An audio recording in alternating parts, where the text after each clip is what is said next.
Honourable principal ma'am Shrimati Manju Devi Singh. तो बेटा ये आपकी प्रिंसिपल मैम है। कौन है? Very good. चलिए अब बच्चे मिलने वाले हैं हमारे प्राइमरी विंग के जो संचालन करता है हमारे ऑनरेबल एचएम सर। तो आप सभी लोग अब मिलने वाले हैं श्री ओम प्रकाश सर जो हमारे एचएम है। तो ये कौन से सर है आपके? HM sir. कौन है? Very good. चलिए अब आप प्रिंसिपल मैम और एचएम सर से तो मिल लिए हैं, आप भी सब मिलते रहिए। बच्चों से तो इंटरेक्शन होना ही है क्योंकि बच्चों के लिए स्लाइड्स है, लेकिन आप सब भी जानते रहेंगे धीरे धीरे। अब आप लोग मिलने वाले हैं वो टीचर से जो आपको पढ़ाने वाले हैं। वैसे तो वो आपसे फेस टू फेस क्लासेस में ही मिलेंगे, लेकिन आज आप सभी को उनके नाम जरूर पता चल जाएंगे। क्या आप सभी रेडी हैं? Very good. चलिए तो अब हम मिलते हैं अपने टीचर से। तो जैसे हमारे यहाँ पे विद्यालय में आप सभी जानते हैं दो सेक्शन है, सेक्शन ए और सेक्शन बी। तो आप सभी के सामने जो हमारी स्लाइड है उसमें वो सभी अध्यापक हैं जो सेक्शन ए में बच्चों की क्लास लेने वाले हैं। कौन क्लास टीचर बनेगा और कौन किस सब्जेक्ट को लेगा वो अच्छी से लिखा हुआ है। तो हम बच्चों से इंटरेक्ट करते हुए आगे की स्लाइड अपनी शुरू करते हैं। तो सेक्शन ए में जो क्लास टीचर रहेंगी वो मैं हूँ, मेरा नाम है स्वाति शर्मा। बाकी बेटा मेरा नाम क्या है? देखिए सब बहुत ज्यादा एक्टिव है, पेरेंट्स एक्टिव नहीं लग रहे हैं, क्या हुआ है? पेरेंट्स भी एक्टिव रहे, बच्चे तो बहुत एक्टिव है। चलिए तो साथ में आपकी हिंदी की क्लास लेने वाली है हमारी मिस प्रिया तोमर मैम और मैथ लेगी मिस दीक्षा यादव मैम। और साथ में आप सभी को मैं बता दूं एक सब्जेक्ट जो अभी इंक्लूड किया गया है, या मानिए कि वो काफी समय से चलता आ रहा है लेकिन सिर्फ नाम चेंज कर दिया गया है। इस सब्जेक्ट का नाम है गार्डनिंग, जिसमें हम बच्चों को हैंड्स ऑन एक्टिविटी पर ध्यान देंगे कि बच्चा करके सीखे। जैसे आप सभी जानते हैं सभी लोग ज्यादातर खेतों से या फिर गार्डनिंग से जुड़े हुए रहते हैं। महिलाएं भी अपने घर पे कुछ कुछ पेड़ पौधे लगाती हैं। तो आप जानते हैं कि ये पेड़ पौधे, गार्डनिंग और फार्मिंग हमें काफी कुछ सिखा देती है करते करते। वैसे ही बच्चों के लिए भी ये सब्जेक्ट रखा गया है ताकि वो एंजॉय भी करें और साथ साथ सीखते भी जाए। तो चलिए अब हम आगे बढ़ते हैं सेक्शन बी वालों पर। तो ये है हमारे दूसरे सेक्शन के सारे टीचर, जिसमें जो क्लास टीचर रहेंगी वो मिस प्रिया तोमर मैम रहेंगी हमारी, और इंग्लिश वहाँ पर मैं लूंगी स्वाति शर्मा, और मैथ वहाँ पर ले रहे हैं मिस्टर दिवाकर कुमार मिश्रा। साथ में गार्डनिंग वहाँ पर मिस्टर शैलेंद्र कुमार सर लेंगे। तो ये सभी टीचर्स जो हैं वो आप ये ना माने कि वो आपके बच्चों के एजुकेटर हैं, नहीं, वो आप सभी के बच्चों के लिए फ्रेंड्स हैं, वो आप सभी के बच्चों के लिए फैसिलिटेटर हैं, जो आपके बच्चों की हेल्प करने वाले हैं, उनको हर प्रॉब्लम में मदद करने वाले हैं। सिर्फ पढ़ाना उद्देश्य नहीं है, बच्चों को समझना, उन्हें समझाना और उनकी क्रिएटिव लर्निंग को आगे बढ़ाना। हमें सबको मिलकर, सिर्फ टीचर्स को ही, पेरेंट्स को भी मिलकर हमें बच्चों को सिखाना है कि उन्हें कैसे सोचना है। हमें ये नहीं सिखाना है कि उन्हें क्या सोचना है, हमें उनके ऊपर चीजें रखनी नहीं है कि आपको ये पढ़ना है, बल्कि उन्हें सीखने देना है। उनके अंदर ये सोच डेवलप करनी है कि वो अलग अलग चीज को देखें और उसके बारे में सोचें। तो हमारे टीचर्स का इंट्रोडक्शन यहीं पर कंप्लीट होता है। बच्चों सभी टीचर्स के नाम सुनिए आप सभी ने। चलिए अब आगे जानते हैं हम आपकी यूनिफॉर्म के बारे में। वैसे तो सारे बच्चे मोस्टली यूनिफॉर्म में आए हैं, इसका मतलब आप सभी अवेयर हैं यूनिफॉर्म से, लेकिन फिर भी एक बार हम छोटा सा देख लेते हैं कि आपकी यूनिफॉर्म कैसी रहने वाली है। चलो रेडी हो? ठीक है। चलिए जैसे आपने देखा स्लाइड में लिखा हुआ है, हर कक्षा के लिए अलग अलग इंफॉर्मेशन है। जैसे कक्षा फर्स्ट से लेके 5th तक के बच्चों के लिए यहाँ पर यूनिफॉर्म की डिटेल्स दी गई है। जैसे गर्ल्स के लिए ए लाइन फ्रॉक रहने वाला है। बहुत सारे बच्चे ए लाइन फ्रॉक में आए हुए हैं। बेटा आप आ जाओ, वेरी गुड। देखिए ऐसे ए लाइन फ्रॉक रहने वाला है। बच्चे ने बेल्ट लगाई है, बेल्ट नहीं रहेगी, लेकिन हमारा जो गर्ल्स की यूनिफॉर्म रहेगी वो ऐसा ही एक फ्रॉक रहेगा। Very good, thank you. और बॉयज के लिए हमारे पास शॉर्ट्स और शर्ट रहने वाली है। बेटा आप आ जाओ, शाबाश। देखिए ऐसे हमारी बॉयज की यूनिफॉर्म रहने वाली है। Very good, thank you. ऐसे ही अलग अलग यूनिफॉर्म है, जैसे सर्दी और गर्मी के लिए अलग अलग यूनिफॉर्म रहती है। वो आप सारी डिटेल इस शीट से ले सकते हैं। हालांकि ये शीट हमने पहले ही ग्रुप में सभी को शेयर कर दी थी। शेयर हुई है ना? चलिए आप भी एक्टिव हैं। तो ये हमने शेयर कर दी थी ऑलरेडी, तो आप सभी को मिल गई है। और वो आपको मिली है, इसका जो एविडेंस है वो बच्चों की यूनिफॉर्म बता रही है कि आपने सभी ने यूनिफॉर्म खरीदी थी। चलिए, लेकिन आप देख रहे होंगे यहाँ पे सब कुछ सिमिलर दिखाई दे रहा है, लेकिन ये कॉर्नर में कलरफुल क्या है? ये अलग अलग कलर की जो टी शर्ट पहनकर बच्चे खड़े हैं, इनके पीछे क्या कारण है? तो इनके पीछे कारण है, कोई बच्चा बोला क्या कह रहे हैं बेटा? किसी ने अभी बोला ये अलग अलग जो कलर की टी शर्ट पहन के यहाँ पे बच्चे खड़े हैं, क्यों खड़े हैं? इसलिए ये अलग अलग कलर।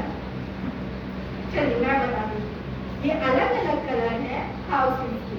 हमारे यहाँ पर विद्यालय में 4 हाउसेस हैं, शिवाजी, टैगोर, अशोक और रानी।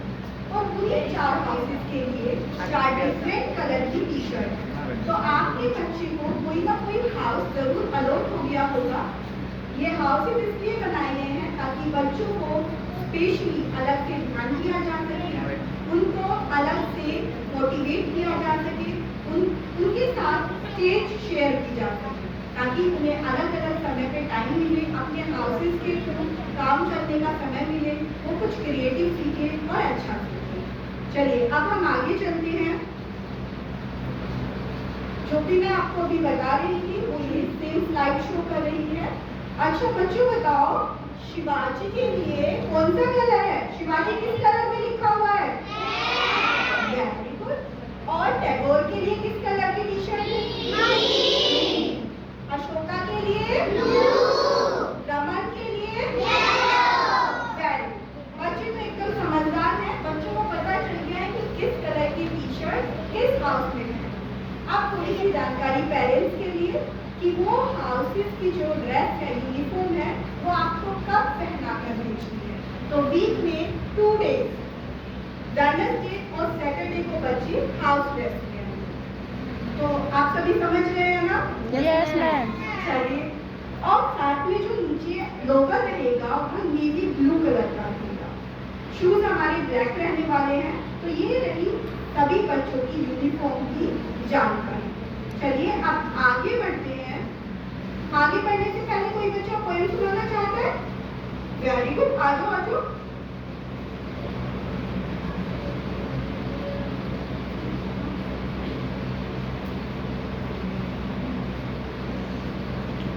क्लैपिंग कर दीजिए।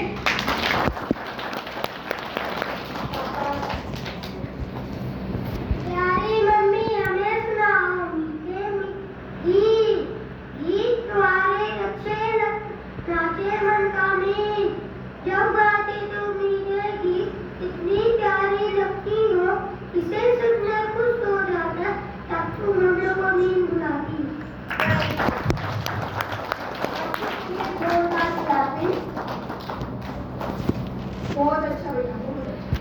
चलिए अब हम आगे देखते हैं, आगे आप लोगों के लिए क्या जानकारी है।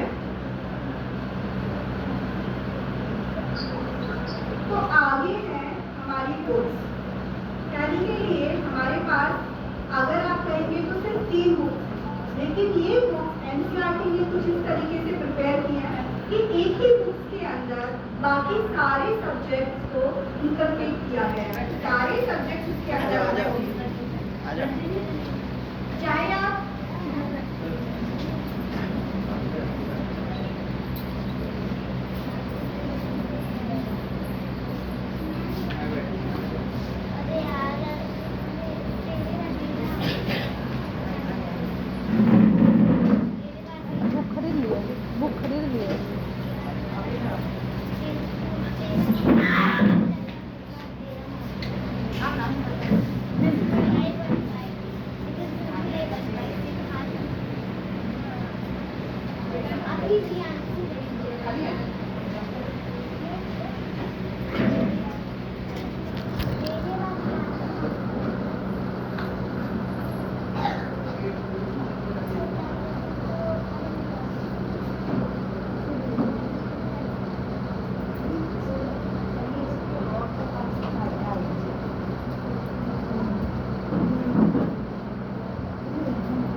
चलिए अब हम शुरू करते हैं एक बार फिर से। तो आप सभी एक्साइटेड रहिएगा क्योंकि अब बातें होने जा रही है बच्चों की बुक्स की। बेटा आपको कौन कौन सी बुक्स लेके आनी है ये देख लीजिए जल्दी। पिक्चर्स देख के अभी नाम याद कर लीजिए कि आपकी कौन सी बुक का नाम क्या रहने वाला है और क्या उसका कवर रहने वाला है। तो जैसे आप देख रहे हैं हमारी पहली बुक है इंग्लिश की जिसका नाम है मृदक। क्या नाम है बेटा? बहुत सारे बच्चे को नाम सब पता है उन बच्चों को, बहुत अच्छे बच्चे आ रहे हैं इस बार। चलिए जो हमारी इंग्लिश की बुक है वो है मृदक। इसके बाद हमारी हिंदी की बुक रहने वाली है सारण। हमारी हिंदी की बुक का नाम रहेगा सारण और ये उसका कवर पेज है। और हमारी मैथमेटिक्स की बुक का नाम रहने वाला है जोय और ये उसका कवर पेज है। हमने ये सारी बुक्स आपके साथ ग्रुप में शेयर की हैं ताकि आप ये बुक कहीं से भी खरीद सकें। जैसे काफी पेरेंट्स की क्वेरी थी बीच में कि मैम यूनिफॉर्म कहाँ से लेनी है, बुक्स कहाँ से खरीदनी है, क्या यूनिफॉर्म और बुक्स हमें विद्यालय से मिलेगी। तो मैं आप सभी को इन्फॉर्म करना चाहती हूँ कि यूनिफॉर्म और बुक्स विद्यालय से नहीं मिलेंगी। आप कहीं से भी अपने आसपास की शॉप से जाकर जहाँ पे यूनिफॉर्म मिलती है और बुक्स मिलती हैं आप वहाँ से ले सकते हैं। आपको कोई प्रॉब्लम ना हो इसलिए ही हमने आपके साथ पिक्चर्स शेयर की हैं ताकि आप दिखाकर खरीद सकें और कोई भी गलत बुक या फिर गलत यूनिफॉर्म ना। चलिए तो अब हम आगे बढ़ते हैं। ये है हमारी रिक्वायरमेंट्स वर्ड ही ऐसा है जो कभी खत्म ना होने वाली चीज है, लेकिन फिर भी हमने यहाँ पे कुछ चीजें लिखी हैं जो नेसेसरी है, जो बच्चों को लेके ही आनी है। जिसमें हमारे पास 3 बुक्स जिनके बारे में अभी आपको सभी को बताया गया, इंग्लिश, हिंदी और मैथ की तीनों बुक्स लेके आनी है। साथ में अगर मैं नोटबुक की बात करूँ तो हमारे पास 5 नोटबुक्स रहने वाली है जिसमें आप एक इंग्लिश की नोटबुक खरीदेंगे। इंग्लिश की नोटबुक आप सभी को वही खरीदनी है जिसमें 3 लाइन वाली जो नोटबुक आती है, 4 लाइन नोटबुक इंग्लिश वाली। इसके बाद हिंदी के लिए आप अपनी नॉर्मल नोटबुक खरीदेंगे। मैथ के लिए बॉक्सेस वाली जो नोटबुक आती है वो खरीदनी है। गार्डनिंग के लिए भी हमारी इंग्लिश की ही नोटबुक रहेगी। और साथ में लिखा हुआ है आर्ट फाइल यानी कि ड्राइंग बुक जो आपको कहीं पर भी मिल सकती है। ड्राइंग बुक जिसमें कोई पिक्चर्स नहीं रहेंगी, सिर्फ ड्राइंग करने के लिए पेपर रहेंगे।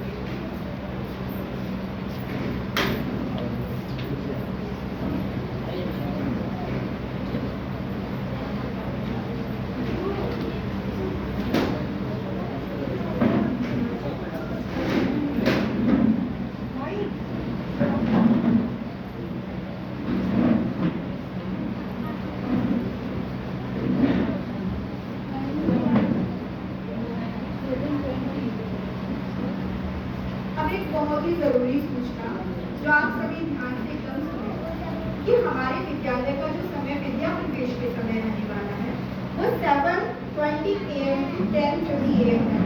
थोड़ा सा कट गया है वो, लेकिन आप ध्यान देंगे कि जो टाइमिंग रहेगी वो 7:20 से 10:30। तो जैसे मैम ने आपको स्टार्टिंग में विद्या प्रवेश के बारे में इतना कुछ बताया। विद्या प्रवेश एक ऐसा कार्यक्रम जिसमें हमें बच्चों को विद्यालय से कनेक्ट करना है। तो हमें उन्हें शुरुआत में ही ऐसा नहीं कर देना है कि वो शुरू में 1 दिन या 2 दिन स्कूल आए और पूरी टाइमिंग अटेंड करने के बाद अगले दिन बोले कि हमें स्कूल नहीं जाना। इसलिए स्टार्टिंग में जब तक विद्या प्रवेश करेगा तब तक बच्चों का जो टाइमिंग है वो हाथ में ही रहेगा ताकि बच्चे भी खुश रहें। उन्हें ऐसा ना लगे कि वो मेरी स्कूल जा रहे हैं, वो आए आराम से इंजॉय करें, अपना लर्निंग प्रोसेस करें और उसके बाद खुशी खुशी अपने घर जाएं। तो इसमें आपको हमारा बहुत सहयोग करना होगा कि आप टाइमली बच्चों को स्कूल में ड्रॉप करें और उसके बाद ले जाना भी सुनिश्चित करें। आप बच्चों को ये ना छोड़ें कि वो बड़े बच्चों के साथ या फिर बाद में आएंगे। तो आप कोशिश करें कि आप खुद ही बच्चों को 10:30 पे यहाँ से रिसीव करें। तो टाइमिंग पता चल गई? इस बार आवाज नहीं आ रही है, आप ध्यान नहीं दे रहे हो क्या? क्यों बच्चों ध्यान नहीं दे रहे हो? दे रही हूँ। टाइमिंग फिर से बता देती हूँ आपके लिए। तो हमारी जो टाइमिंग रहने वाली है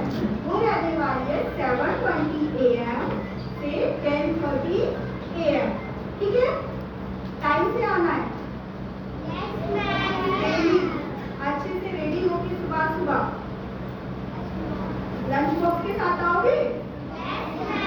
बहुत अच्छा। चलो अब सभी को अपने बच्चों को अच्छे अच्छे टिफिन के साथ भेजना है। देखो बच्चे एक्साइटेड है आने के लिए टाइम से। चलिए आगे हम बात करने वाले हैं फी मल्टीप्लेक्स के बारे में।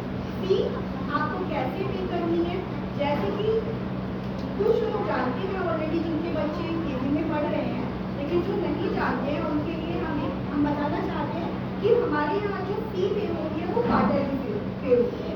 तो जैसे आपने फर्स्ट क्वार्टर की फी मतलब अप्रैल टू जून की फी आप एडमिशन के टाइम पे पे कर चुके हैं, लेकिन अब आगे आपको क्वार्टर 2, क्वार्टर 3 और क्वार्टर 4 के लिए फी पेमेंट कब करना है वो आप देख लीजिए। क्वार्टर 2 के लिए फी पेमेंट होगी जुलाई, जो आपकी फीस होगी जुलाई से सितंबर तक की।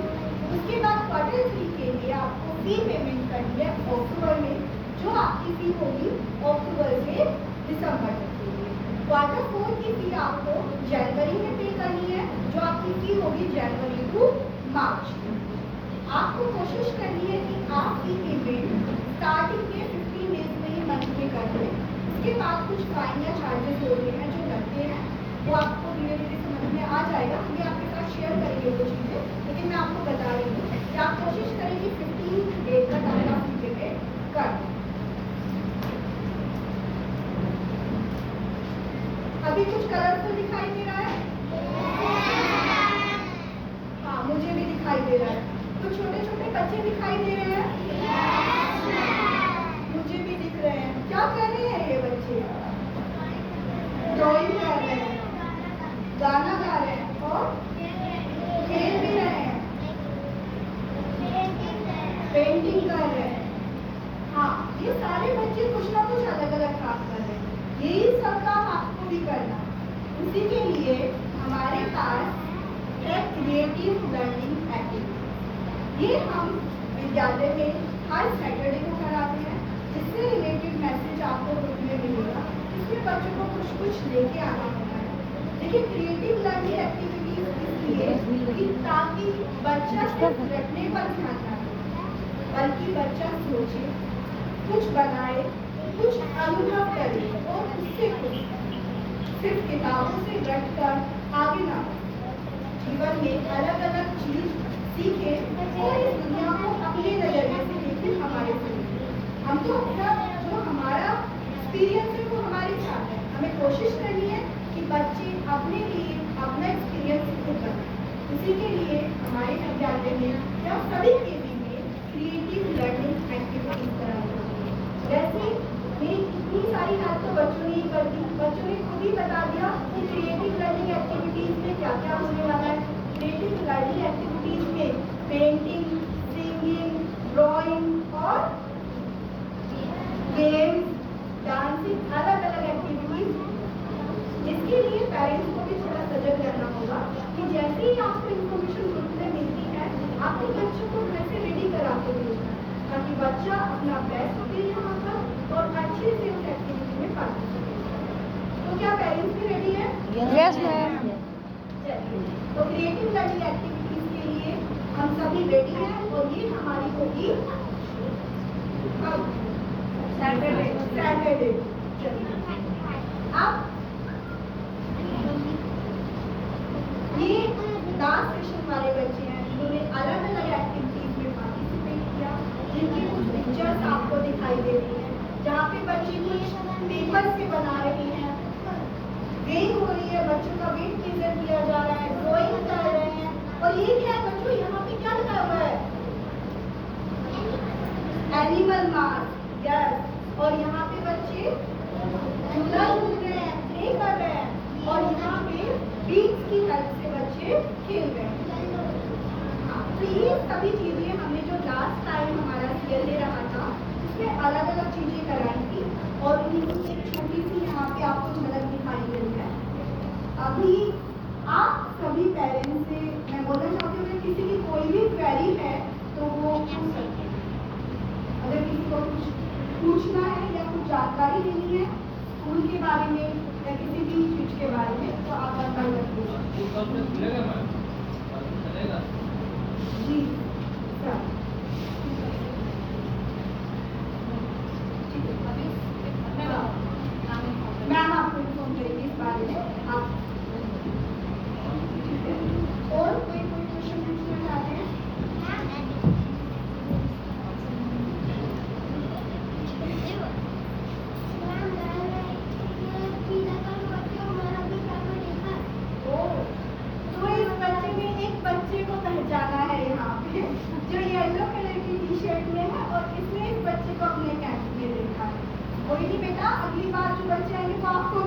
पाओगे कि हमने इस बच्चे को अपने कैंप में देखा है। अभी आप जब स्कूल आओगे तो आप देखोगे ऐसे बहुत सारे बच्चे तो आपके कैंप से आते हैं।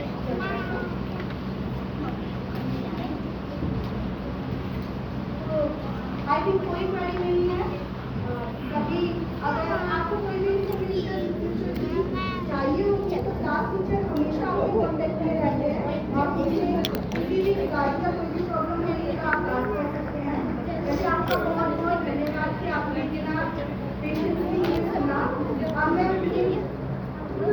ऑनरेबल एचएम सर को इनवाइट करना चाहूँगी जो आपसे और बच्चों से कुछ बात करना चाहते हैं। और बच्चों रेडी हो? चलिए जब सर आएंगे तो हम क्या करेंगे? तो बच गया तो बच्चे गुड मॉर्निंग सर करेंगे और आपके लिए कार्ड क्लैप करेंगे।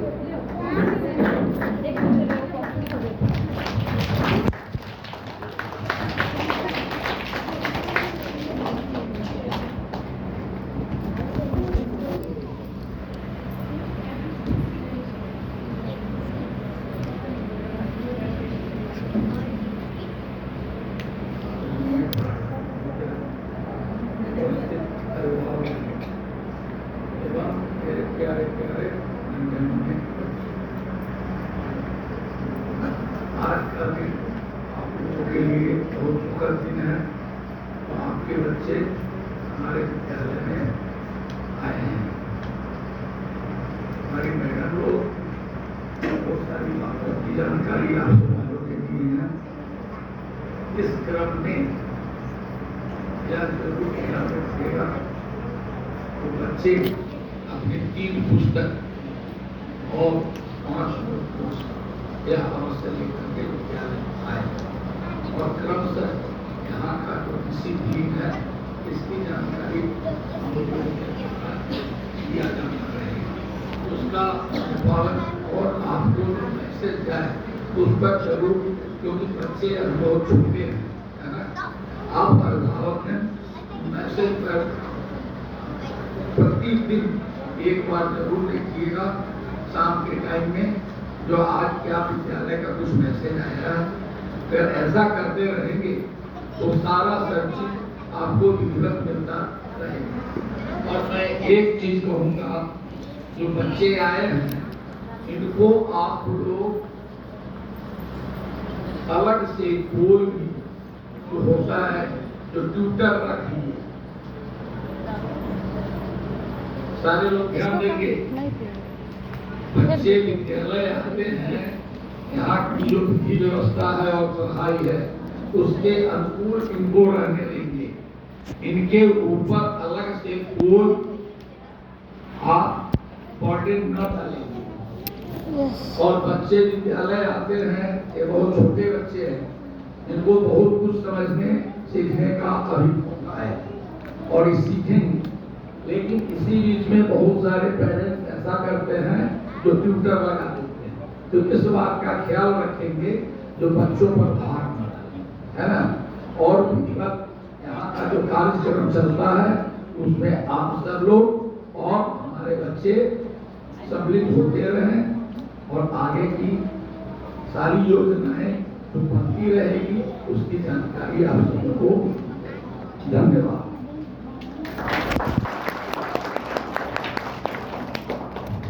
बहुत बहुत धन्यवाद सर आपके शब्दों के लिए।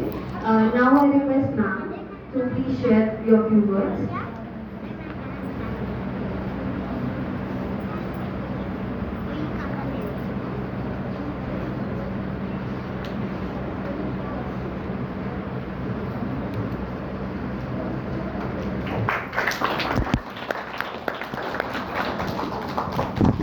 गुड मॉर्निंग बच्चों।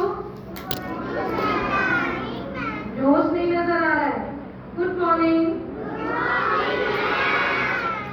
Good morning. जोश कम होते जा रहा है। कैसे बुलाएंगे हम आपको स्कूल? हाँ, थक गए? बस 1 घंटे में थक गए? थक गए हो? बिल्कुल नहीं ना। तो जोश कहाँ है?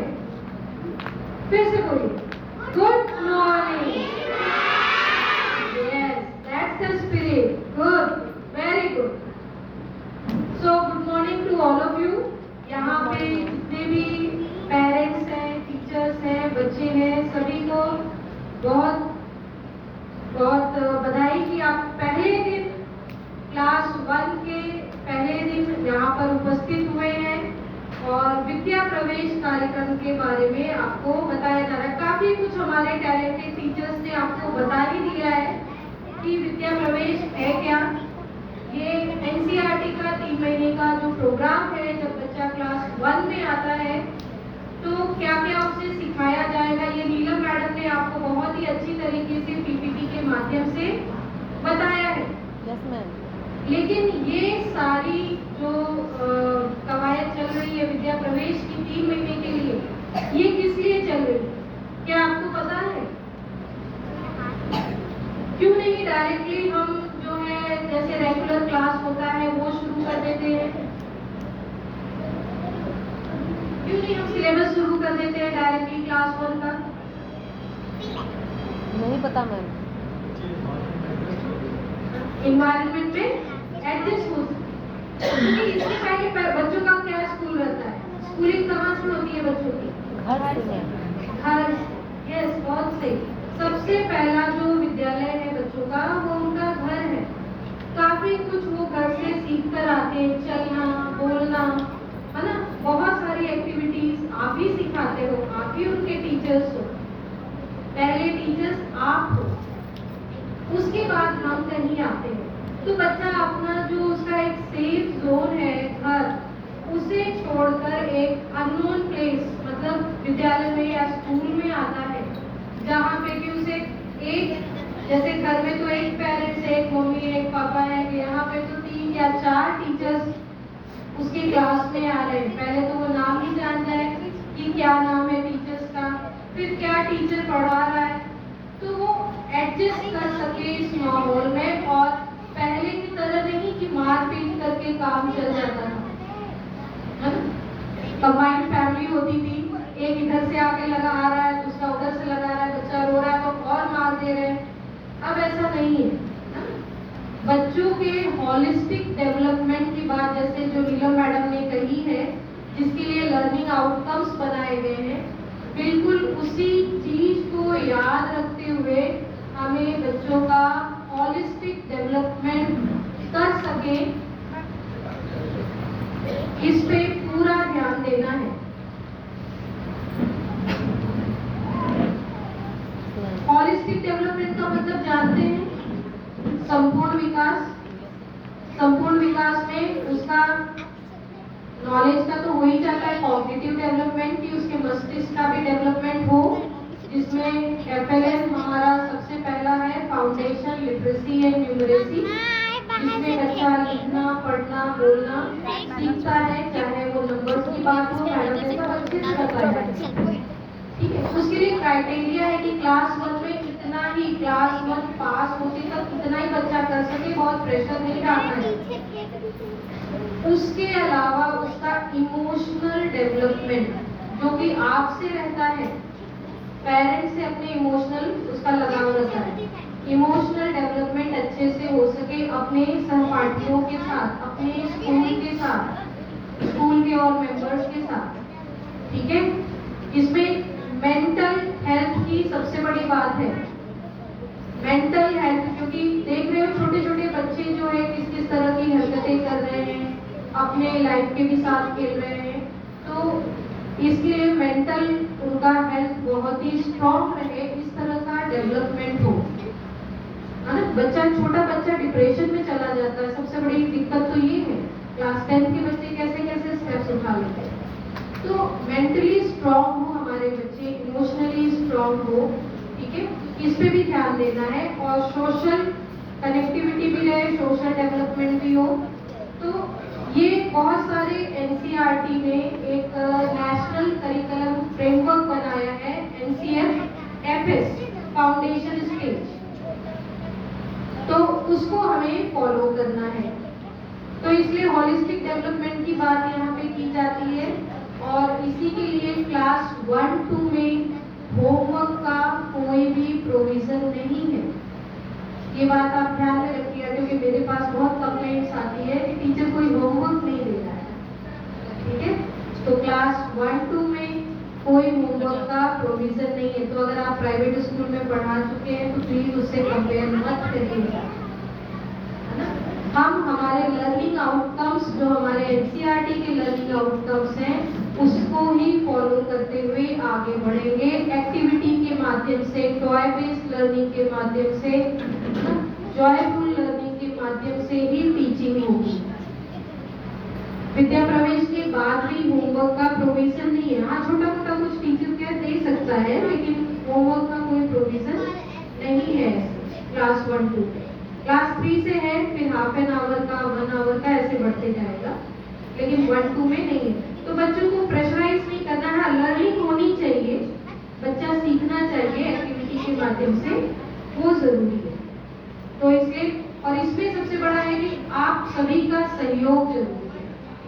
छोटा बच्चा है, केवल हम नहीं देख पाएंगे। एक टीचर के पास 2 घंटा रहेगा, 1 घंटा रहेगा, 40 मिनट्स रहेगा, 1 पीरियड के लिए अगर कोई टीचर आ रहा है तो क्लास टीचर के पास थोड़ा ज्यादा समय रहेगा, बाकी टीचर्स के पास तो 40 मिनट्स ऐसे टाइम रहेंगे एक पीरियड के।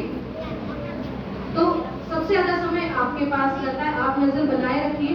मैं टीचर से भी कहूंगी कि आप जो है लर्निंग आउटकम्स भी जो है डाल दीजिएगा ग्रुप में। जैसे टीचर, पेरेंट्स अवेयर रहे कि क्या लर्निंग आउटकम्स है, इतना हमारा बच्चा क्लास 1 पास होते हुए सीख पा रहा है या नहीं। और आपकी जिम्मेदारी है, जैसे टीचर ने बताया है, कि सुबह बच्चे को अच्छे से खिला पिला कर, नहला धुलाकर, मतलब साफ ड्रेस में, अच्छे हेयर्स के साथ, अच्छे नेल्स के साथ, प्रॉपर शूज के साथ ऑन टाइम स्कूल छोड़ देते हैं। क्योंकि बच्चे काफी जो लेट होते हैं, तो मैंने देखा है जो सेल्फ ड्रॉप करने वाले, मतलब जिनको पेरेंट्स पर्सनली ड्रॉप करते हैं, वो बच्चे ज्यादा लेट हुए हैं।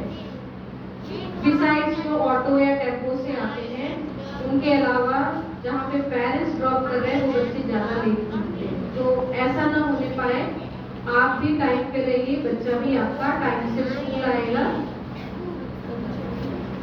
उसके बाद जो भी टाइम से इंस्ट्रक्शन जाता है, उसको आप देखते रहिए। कोई दिक्कत होती है, आप टीचर के कांटेक्ट में है, व्हाट्सएप ग्रुप में है, आप पूछ सकते हैं टीचर से। आपको कहीं टीचर से प्रॉब्लम लगती है, आप मेरे पास आ सकते हैं। टाइमिंग है मुझसे मिलने का 11 बजे से 12 बजे का, ये टाइमिंग है, तो आप मुझसे आके मिल सकते हैं। और कोई शिकायत, जैसे अभी पूछ रहे थे, हाँ कब से शुरू होगा, है ना, तो उसके लिए मैं बता देना चाहती हूँ, मैं कल से ही शुरू करती, मतलब आज से ही शुरू था हमारा, मैं कल से ही शुरू करती, लेकिन मंडे से हमारे टीचर्स जो है ये जा रहे हैं। रीजनल स्पोर्ट्स मीट है हमारे संगठन का, पटना रीजन का, तो हमारे टीचर्स स्पॉट ड्यूटी पे जा रहे हैं। काफी टीचर्स, लगभग 10 टीचर्स के करीब जो है स्पॉटिंग ड्यूटी पे हैं। तो हमें कुछ क्लासेस वैसे भी सस्पेंड करनी है, तो क्लास 1 भी हम शुरू नहीं कर पाएंगे। मोस्ट प्रोबेबली 1 मई से शुरू करेंगे, अगर हमारे टीचर ऑन टाइम रिटर्न आ पाए तो। दूर दूर जाना है इनको, सासाराम, अररिया, इस तरह से पटना से लेके और भी जगह जानी है, तो इस वजह से जो है टीचर्स अवेलेबल नहीं है। तो 1 मई या 2 मई से जैसे आपको ग्रुप में इंफॉर्मेशन चली जाएगी, मोस्ट प्रोबेबली 1 में अगर अवेलेबिलिटी नहीं रहेगी तो 2 मई से तो 100% स्टार्ट है आपके क्लासेस। तो ये था क्लास का टाइमिंग, आपको बताएंगे। टाइमिंग जुलाई तक आपकी चलेगी, है ना, 7:20 to 10:30 हाफ डे के लिए विद्या प्रवेश की टाइमिंग। फिर 1 अगस्त से हम अपना नॉर्मल चलाएंगे। और कोई जानकारी जो आप चाहते हो? और हाँ, बच्चा रेगुलर रहना चाहिए, ये नहीं कि एक बार एडमिशन हो गया तो फिर बस एडमिशन हो गया, एक दिन बच्चा आ गया, बाद में साल भर बच्चा गायब है या महीने में 2 दिन आ रहा है, ऐसा प्लीज मत करिएगा। जो पेरेंट्स ऐसा करते हो अपने बच्चों के भविष्य के साथ खिलवाड़ करते हैं। सही बात। अगर आपने कहीं 2 जगह एडमिशन ले रखा है तो यहाँ से टीसी ले सकते हैं, दूसरे बच्चे भी लाइन में लगे हुए हैं, उनको भी चांस मिल जाएगा। तो 2 जगह नहीं लीजिएगा, क्योंकि बच्चे का एनरोलमेंट एक ही जगह होता है। यूडाइस पे बच्चा एक ही जगह इनरोल हो पाएगा, 2 जगह नहीं हो पाएगा। और यूडाइस पे बच्चा नहीं रहेगा तो आगे बढ़ के आपको क्लास 10th में बहुत बड़ी दिक्कत होगी। बच्चे का आधार मस्ट है, कोई डॉक्यूमेंट अगर आपका रह गया है उसको एज अर्ली एज पॉसिबल 1 मई तक आप जमा करा दीजिए। इनकम्प्लीट डॉक्यूमेंटेशन अगर रहेगा तो आपका एडमिशन कैंसिल भी हो सकता है, जिनका प्रोविजनल हुआ हो, जिनको मैंने टाइम लिमिट दी है। प्रॉपर डॉक्यूमेंट हो गए तब तो आप सेफ है, लेकिन अगर डॉक्यूमेंट्स पूरे नहीं है तो क्लास टीचर चेक करते रहिएगा किसका डॉक्यूमेंट नहीं आया है, क्या टाइम लिमिट दी है। टाइम लिमिट उससे ज़्यादा एक्सटेंड नहीं हो पाएगी। और कोई जानकारी?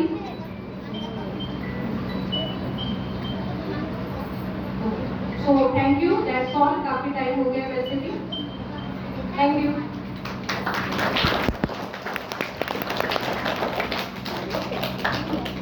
Thank you, ma'am, and thank you everyone for listening to us very patiently.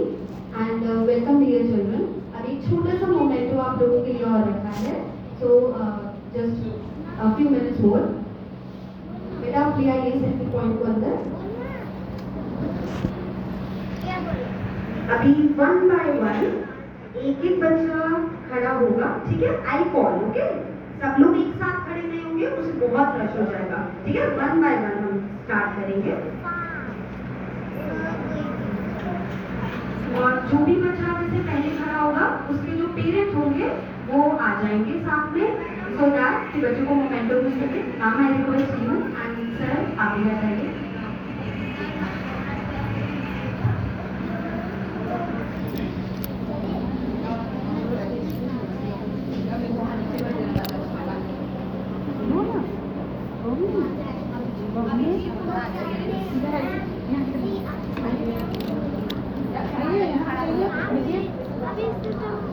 इसके मम्मी पापा कौन है?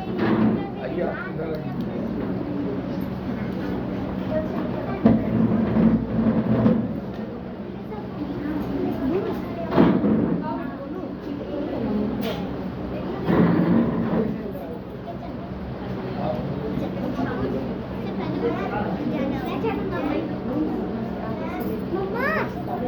मम्मा फिर इसके बाद मेरी बारी है। वहाँ से नंबर आएगा बुआ, बैठ जाओ। बैठ जाओ, बैठ जाओ। ए, थक गया।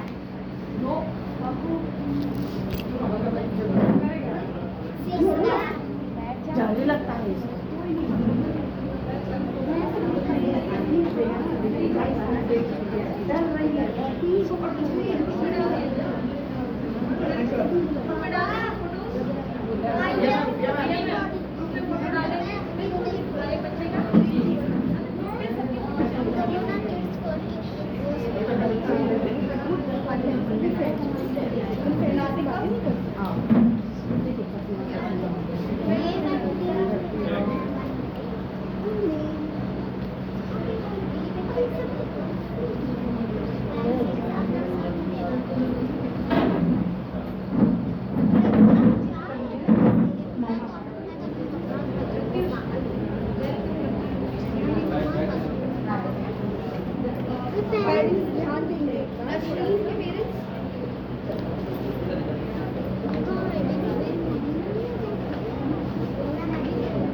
प्लीज बैठ जाइए।